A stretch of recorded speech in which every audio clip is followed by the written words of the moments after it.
Monggo Pak Dewa, monggo Pak Alek, apakah keputusannya? Monggo disampaikan. Oke. Saya mohon izin ya mewakili Ketua Penguji. Oke, monggo. Ya, silakan. Boleh? Monggo. Silakan. Mbak Ningrum udah siap untuk tidak lulus?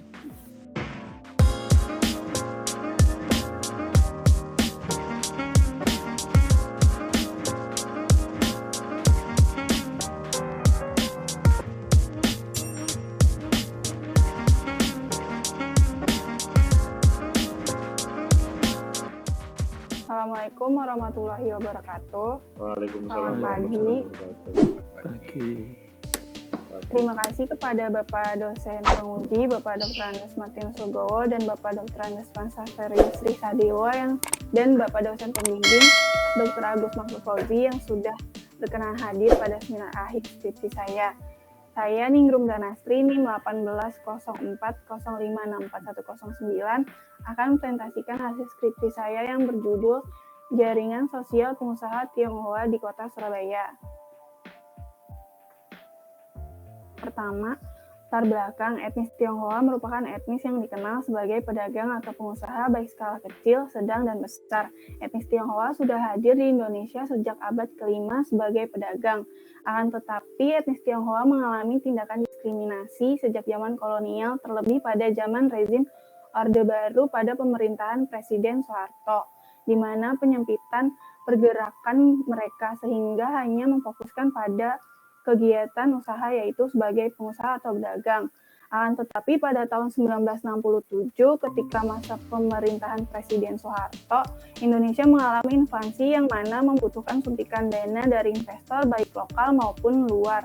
Sedangkan investor lokal yaitu berasal dari konglomerat etnis Tionghoa.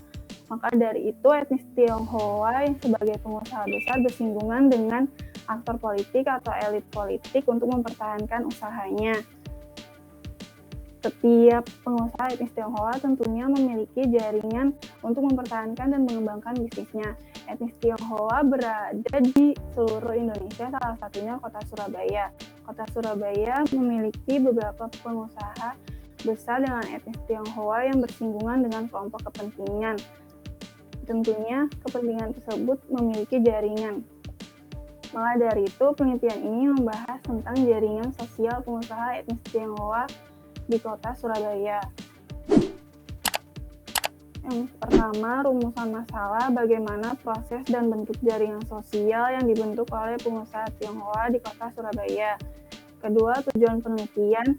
Satu, untuk mengetahui proses para pengusaha Tionghoa membentuk jaring-jaring sosial demi kepentingan usahanya. Yang kedua, untuk mengetahui relasi sosial pengusaha Tionghoa dengan kelompok kepentingan. Dan yang ketiga, untuk mengetahui motif dari jaringan atau relasi sosial pengusaha Tionghoa dengan kelompok kepentingan. Ketiga, manfaat penelitian. Yang pertama, manfaat praktis, yaitu diharapkan penelitian ini mampu memberikan sumbangsi ilmu dalam penelitian sebelumnya dalam kajian sosiologi politik dan ekonomi. Kedua, dapat dijadikan referensi untuk penelitian selanjutnya terkait etnis Tionghoa. Kedua, manfaat teoritis, yaitu dapat memberikan manfaat bagi masyarakat yang membaca dan dapat dijadikan pengetahuan dalam bidang usaha. Selanjutnya, kajian pustaka. Yang pertama, definisi pengusaha. Dalam Kamus Besar Bahasa Indonesia, pengusaha memiliki arti seseorang yang melakukan perdagangan baik industri, jasa, dan sebagainya. Pengusaha juga dapat dikatakan sebagai pebisnis atau wirausaha yang dapat memaksimalkan peluang yang ada untuk mendapatkan keuntungan sebesar-besarnya. Sang Peter berpendapat bahwa pengusaha atau pebisnis merupakan seseorang yang memberikan dorongan terhadap sistem ekonomi dengan menggunakan sumber daya baik berupa material, jasa, dan sumber daya lainnya, dan pengusaha tersebut menggunakan sumber daya tersebut untuk kegiatan melalui organisasi bisnis dan kepentingan dan politik. Yang kedua, definisi etnis Tionghoa.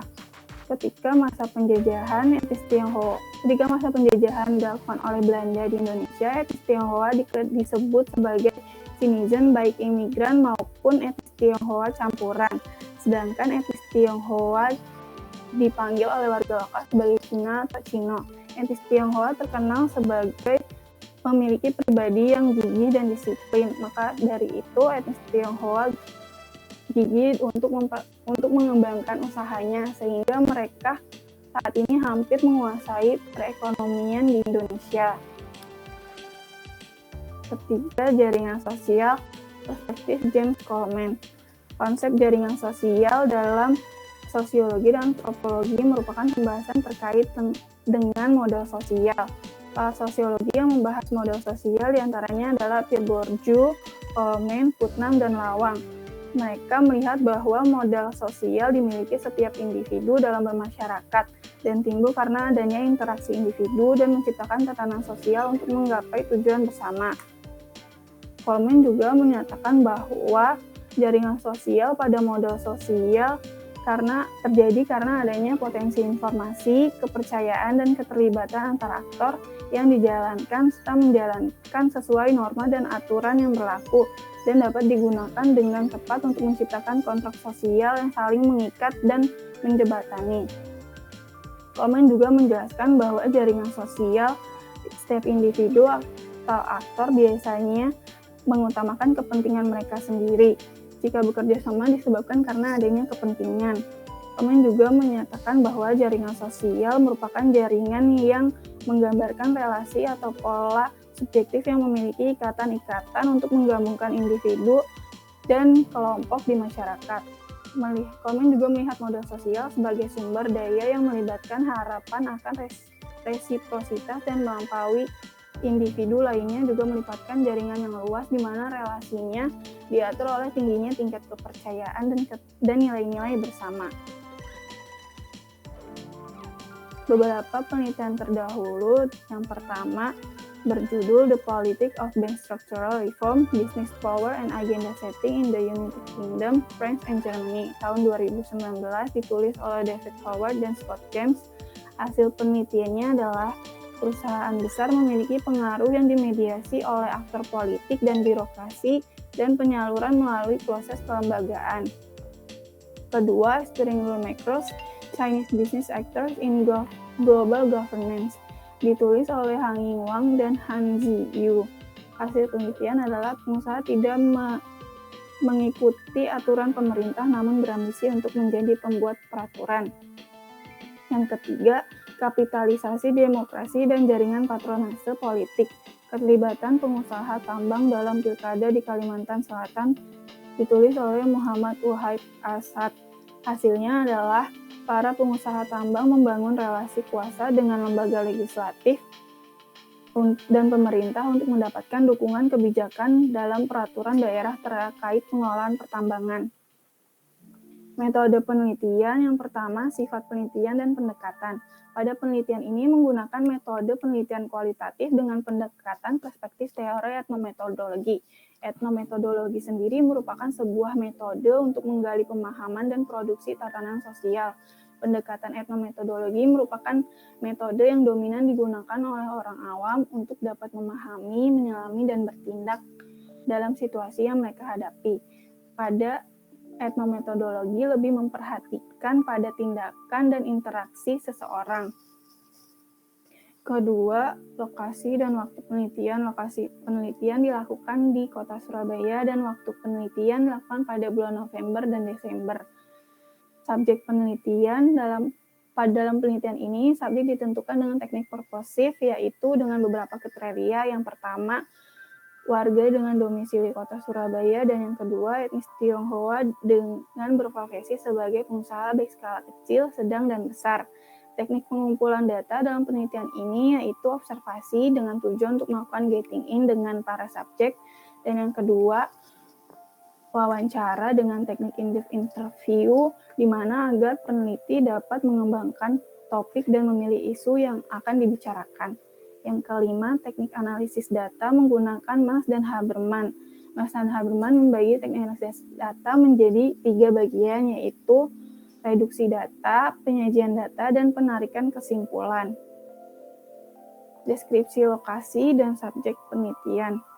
Yang pertama, PT Tunjungan Electronic Center merupakan perusahaan yang mewadahi para pedagang, khususnya pedagang elektronik. PT Tunjungan Electronic Center dikelola oleh PT Lami Citra Nusantara sejak tahun 2007. Pada PT Tunjungan Electronic Center, ini subjek DP sebagai direktur utama. Yang kedua, PT Lami Citra Nusantara, yaitu perusahaan yang berfokus pada lingkup kegiatan pembangunan, pengelolaan properti, jasa, perdagangan, dan pertokoan, dengan subjek PK sebagai direktur utama. Yang ketiga, PT Nusa Sastra Tara Utama dengan subjek T sebagai direktur utama. PT Nusa Sastra Tara Utama merupakan perusahaan yang berfokus pada stationery, terutama buku dan kertas. Yang keempat, Toko Hakim sebagai distributor stationery dengan subjek HK sebagai pemilik, dan Toko Damai subjek TO sebagai pemilik sebagai distributor mainan dan kembang api. Yang keenam, Toko Jaya sebagai agen beras dengan subjek AHG sebagai pemilik. Temuan data penelitian. Pada penelitian ini ditemukan data bahwa tidak semua pengusaha terjaring dengan elit, aktor politik, dan kelompok kepentingan. Pada subjek DP, PK, dan TO merupakan pengusaha yang terlibat dan terjaring dengan elit politik, terutama pada kegiatan pesta demokrasi, salah satunya Pilkada Kota Surabaya tahun 2020. Sedangkan subjek HK, TY, dan AHG merupakan pengusaha yang menjalin jaringan dengan sesama pengusaha dan pemerintah seperti oknum perpajakan, serta pihak keamanan tanpa terjaring dan terlibat dengan aktor dan elit politik. Jaringan yang terbentuk melalui adanya informasi, kepercayaan, dan keterlibatan antar aktor. Analisis data, sebagaimana jaringan sosial dalam model sosial menurut James Coleman terdapat 3 bagian dalam proses terbentuknya jaringan sosial. Ini yang pertama, informasi.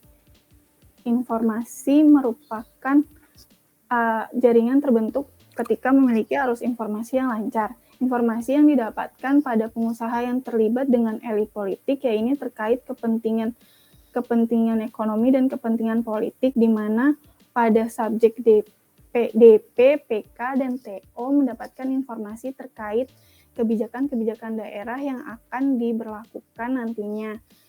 Akan tetapi dari pihak elit politik memberikan informasi terkait visi misi yang akan dijalankan jika mereka memenangkan kontestasi politik.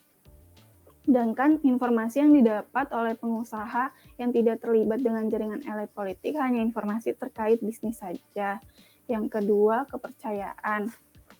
Kepercayaan menjadi dasar seseorang untuk bekerja sama dan juga menjadi bagian penting dalam modal sosial sebagai perekat suatu relasi sosial dalam lingkungan masyarakat. Berdasarkan hasil penelitian, kepercayaan timbul berdasarkan informasi yang diberikan bersifat akurat. Maka dari itu, melalui kepercayaan itu, aktor-aktor dapat menjalankan kerjasama. Yang ketiga, keterlibatan antar aktor, di mana pada subjek PK, DP, dan TO yang memiliki jaringan dengan elit politik memiliki keterlibatan dalam bentuk pada TO sebagai orang lapangan yang mana mengkoordinir suara massa sebelum kegiatan pilkada berlangsung. Sedangkan pada subjek DP dan PK sebagai perekomendasi dan memberikan sumbangan dana baik jasa untuk kegiatan kampanye pada calon MA dan M. Sedangkan untuk para pengusaha yang tidak terlibat dengan kegiatan politik, keterlibatannya hanya sebatas negosiasi harga. Serta dalam penelitian ini menemukan 2 pola jaringan pengusaha Tionghoa, yaitu pengusaha dengan penguasa. Pada pola ini akan terus bersinggungan dan bergantungan, di mana pengusaha membutuhkan penguasa yang mana elit politik ini untuk kebijakan-kebijakan dan kemudahan perizinan pembangunan usaha. Sedangkan para elit politik ini membutuhkan pengusaha untuk bantuan dana dalam kegiatan politiknya. Yang kedua, pola pengusaha dengan pengusaha, yang mana pada pola ini murni hanya jaringan bisnis saja, tidak terlibat dengan kegiatan politik. Kesimpulan, hasil data penelitian ini memaparkan bahwa terdapat 2 golongan pengusaha di Kota Surabaya, yaitu pertama, pengusaha yang terlibat dengan elit politik dan birokrasi. Yang kedua, Pengusaha yang tidak bersinggungan dengan aktor politik, hanya bersinggungan dengan kelompok pengusaha lainnya dan birokrasi. Pengusaha yang terlibat dengan elit politik dan birokrasi memiliki kepentingan, yaitu ingin berpengaruh terkait pembuatan kebijakan dan kemudahan perizinan usaha. Sedangkan pengusaha yang non-politik berjaring hanya untuk murni kepentingan bisnis dan tidak dapat terlibat dengan perumusan kebijakan. Sekian presentasi dari saya. Mohon maaf apabila banyak kurang dan salah kata.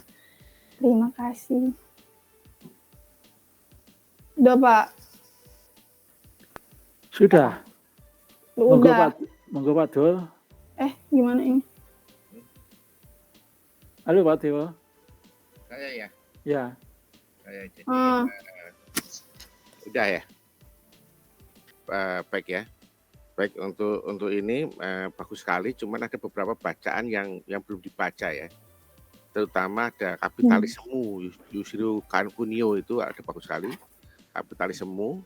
Kemudian ada bacaan lagi tentang kalau zaman masa kolonial itu tulisannya Wejulan tentang ini, tentang apa? Tentang Kapiten Cina. Itu bagaimana itu bagus sekali ya. Kalau itu nanti dimasukkan sebagai bacaan itu. Kemudian ada lagi tulisannya Pak Suhartoko. Suhartoko itu tesisnya itu tentang jaringan orang Tionghoa ya. Jaringan orang Tionghoa. Itu kemudian itu bacaan yang kurang. Tapi dari sisi artikelnya dan deskripsinya saya katakan ini sudah luar biasa bagus sekali ya. Cuman memang saya belum melihat misalnya kalau bisa itu dibuat kategori ya. Misalnya apa yang dilakukan, apa yang diberikan oleh pengusaha Cina dan apa yang diberikan oleh penguasa. Pertama misalnya terbentuknya, secara terbentuknya akses itu gimana. Ya, jadi dibuat judul dulu kemudian ini bagus sekali nih. Kan luar biasa sekali nih. Gitu ya Pak Agus, ini sangat luar biasa sekali Pak Agus. Layak untuk mendapatkan nilai sempurna kalau Pak Agus gak keberatan. Gitu ya. Siap, Pak. Saya kira itu. Oke, silakan Pak. Saya kembalikan kepada Bapak. Ya, baik. Saya nyambung Pak Dewa apa yang sudah disampaikan tadi. Mungkin perlu dicermati ya.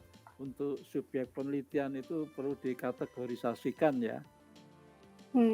Ya. Iya, Pak. Dibuat metrik, Mbak. Ya.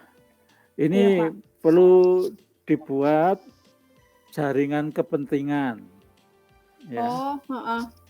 Itu kepentingannya apa di situ. Kemudian jaringan kekuasaan. Ya.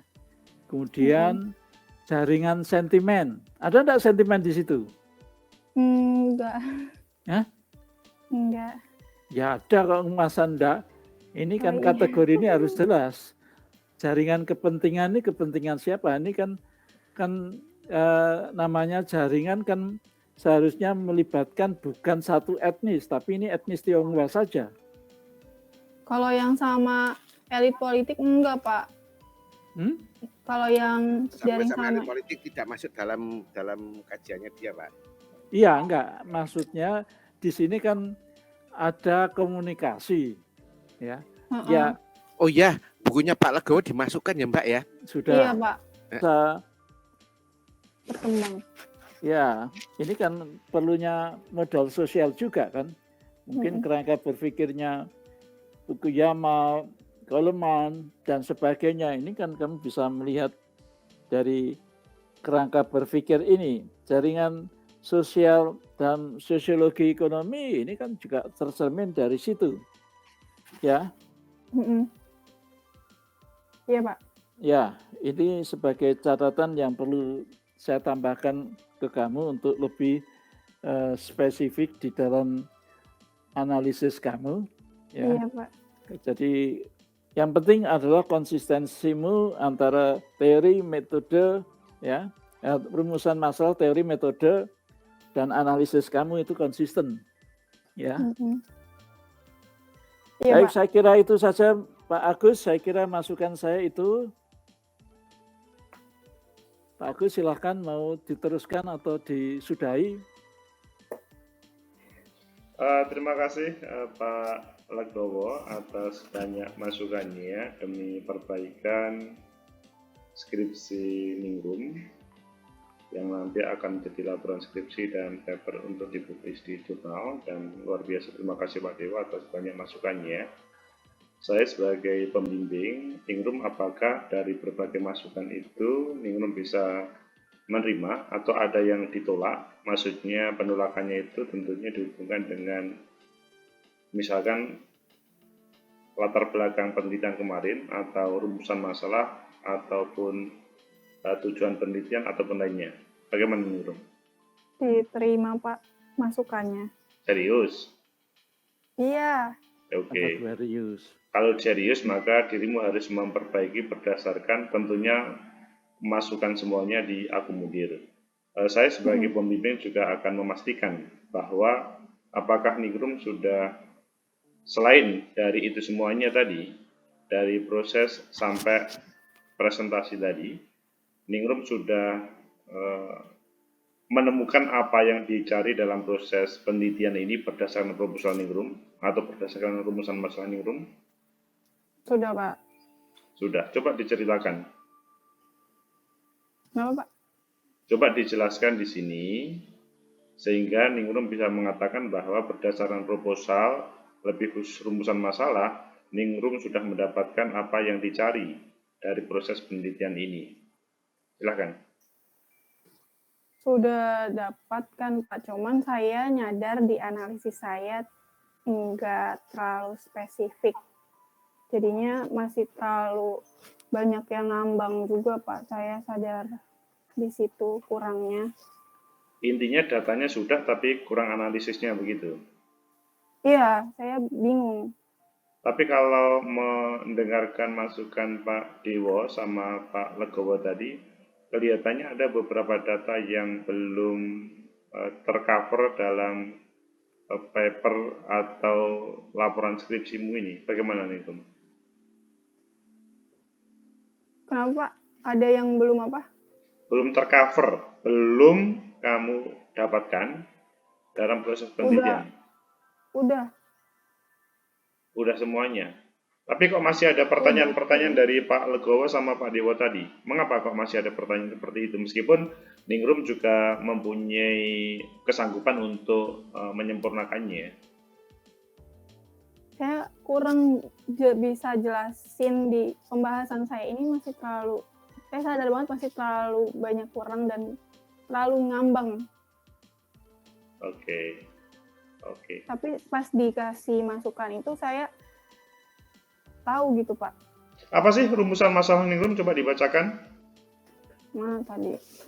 Rumusan masalah Ningrum supaya menjadi kata kunci untuk Ini menyelesaikan. bagaimana proses dan bentuk jaringan sosial yang dibentuk oleh pengusaha Tionghoa di Kota Surabaya.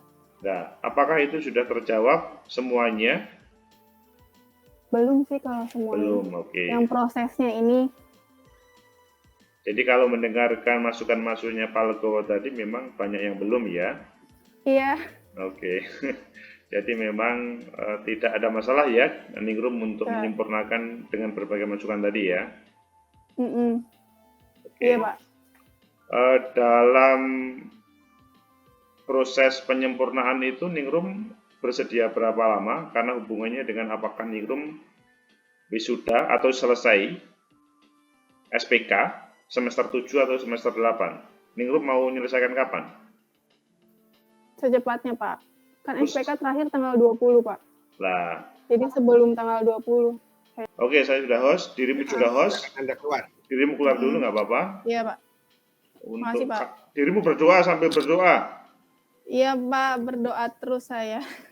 Oke. Ya. Monggo Pak Dewo, monggo Pak Alek, apakah keputusannya? Monggo disampaikan. Oke. Saya mohon izin ya mewakili ketua penguji. Oke, monggo. Ya, silakan. Boleh? Monggo. Silakan. Mbak Ningrum udah siap untuk tidak lulus? Kenapa Pak? Udah siap untuk nggak lulus? Enggak lah. Kalau Masa enggak siap? gimana? Enggak lah. Terus siapnya lulus? Iyalah. Kalau enggak Ya, kalau lulus gimana?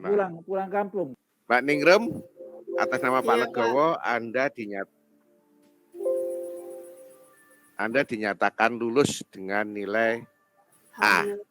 Ya. Alhamdulillah. Yang benar Ya, dengan Bapak. nilai A ya. Oh ya sudah nanti, tapi dengan Ya catatan udah, harus dinyatakan lulus dengan nilai D. Wis, wis. Jangan, Ganti jangan. nilai Nanti HP, ganti nilai HP. Ya, Gue bisa dengan memperjuangkan. enggak, dengan yang jelas nilai catatan, A catatannya harus diperbaiki. Kalau nggak tadi diperbaiki sepakat. nggak jadi. Iya, Jadi sepakat tadi lembapakan ya. iya Oke. Pak. Selamat untuk Pak Agus Mahfud. Ini kali pertama Pak Agus Mahfud meluluskan anak lulus 3,5 tahun. Dalam catatan saya Pak Agus Mahfud itu kali Alhamdulillah. pertama. Ini prestasi untuk Pak Sore. Agus Mahfud karena kali pertama Pak Agus Mahfud meluluskan mahasiswa 3,5 tahun. Alhamdulillah. Nah, IPK-nya saya Semangat kirim ya. ke Anda IPK-nya ini. Ya IPK-nya 3,64 ya. Iya Ya. Pak. Itu ya. Oke. Kasih Bisa banyak. dicetak anunya transkripnya. Transkripnya Iya. bisa dicetak.